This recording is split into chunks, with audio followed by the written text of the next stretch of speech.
Are you in need of a cooking area but don't have the space for a full-on stove? And you want something a little portable, maybe for camping, maybe for an RV, maybe just for your kitchen? Well, I do have a stovetop little burner that could be very helpful for you. So we're going to dive into this little burner and see what's up with it. And by the way, I did get this from VBGK as a gift, so I don't have to return or anything. Anyways, let's go and dive into this thing. All right, so this dual burner induction cooktop does feature two independent heating zones, so it allows you to cook two different dishes at the same time if you'd like.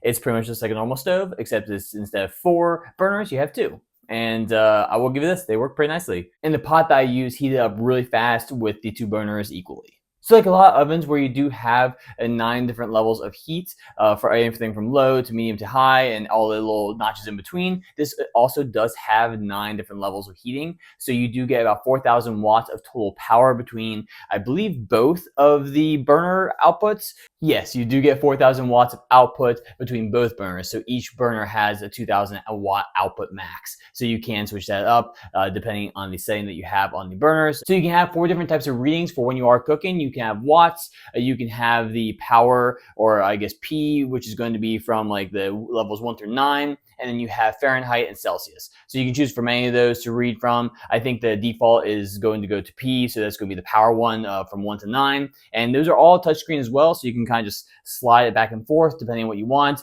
Easy to click too, so either way, it's really simple to use. It's a quick, easy touchscreen, and it works really seamlessly. And say you do have a little one around, you do have a child lock as well as a timer on this. And then you also have overheat protection as well as an automatic shut off. So it just gives you a better cooking environment wherever you're at, especially if you're on the go or like say you're camping or you basically when you're portable with this or you're not in a typical kitchen. If you're out and about, you never know what the situation might be. So if you do have an area where you want to be a little safer with it, this does offer a lot of different protections for you. So it should kind of give you a little peace of mind.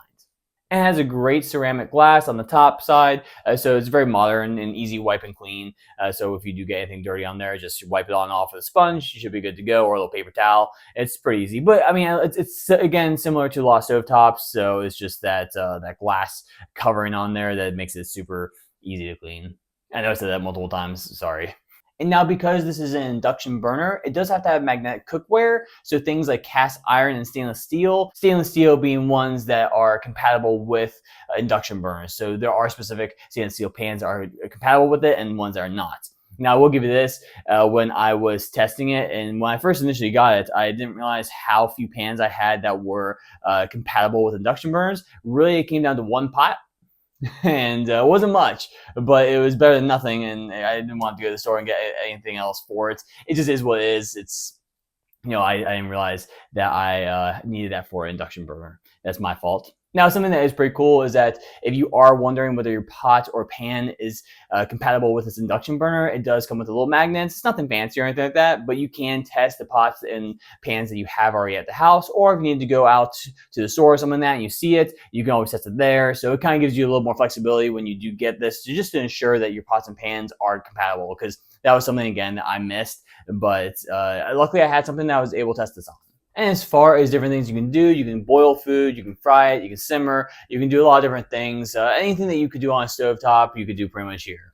Now, in my time using this, I will say that plugging everything in, it seemed okay. It does make a little bit of noise, so it has a fan to it. So you do hear that noise in the background, and when you turn it off, it definitely does get quieter. But it's not so loud that it's super annoying or anything. It's kind of sounds like it's like the same level as like boiling water. So when you were I was boiling water for testing. This had a very similar level of sound to it. So nothing crazy, but at the same time too, it does. The fans are designed to keep the whole thing cool. So when it is running, it's going to keep the cooktop nice and cool for you instead of like normal stovetops. They stay hot for a long time.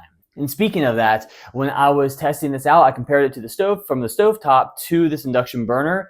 And when everything was done, the induction burner cooled down within seconds. So when I was demonstrating everything, I did test boiling water at the stove first, and then waited until it got to a boil, timed that out, and then I went over to the induction burner, did the same thing there. Now, when I was at the induction burner and that finished up, I went over with a piece of ice to the stovetop and let it melt. And I did the same thing with the induction burner. And that stovetop, that ice melted quick. It was smoking. The whole thing was just, it was hot. It was super, super hot. However, the induction burner, Not too much. I mean, it melted a little bit, but that one I had just used. 10 minutes earlier, I had used the stovetop, and it was still smoking with the little piece of ice on there, versus the induction burner, which was melting a little bit because it was warm. Of course, warm to the touch, but not hot, not going to burn you. So that's really going to be a big difference, and a big key benefit to an induction burner is that you're going to have something that's not going to be so hot that will burn you. Whereas a stove, that could do that. So that is something that's going to give you a little more peace of mind when you do utilize something like an induction burner. And during my time using it, I like this thing a lot.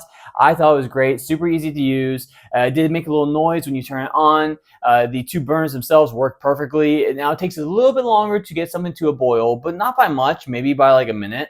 Versus, so it's like, instead of like, I can't remember, it was like 5 minutes for a stovetop. It's like 6 minutes for the induction top. So it's not a ton different. It heats the food up just fine. I was able to cook a breakfast on there, just easy, some sausage biscuits, and that was super easy to cook there. Actually heated the pan, the pot up really quick when I did have to put the mix on there. But I liked it a lot. I thought it was great. It's honestly, the biggest thing is going to come down to a benefit for like when you're traveling about, camping, RVs. Say you have a little apartment and you don't have a lot of room, or a makeshift kitchen to where you have to share that with like a common space. So if you live in certain cities, you do not have as much room in the place that you live in as opposed to a house that has a proper kitchen. This is going to be great for a lot of those situations. Plus, because of the cooling effect of the induction burner and how it only heats up when it has metal conducting it, and then something along those lines, it does make it a lot easier to be able to travel about with and to be able to put it away when you are done. So I think that's kind of nice. It gives you a little more flexibility for if you live in a tight space. So yeah, I hope this information helped you out in picking out a good induction burner.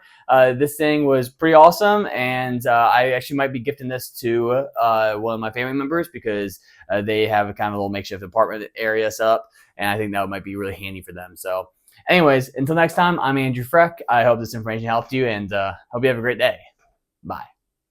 And by the way, if you do like my content, feel free to give this video a like or subscribe to my channel. It always helps out. But otherwise, I hope you have a great one.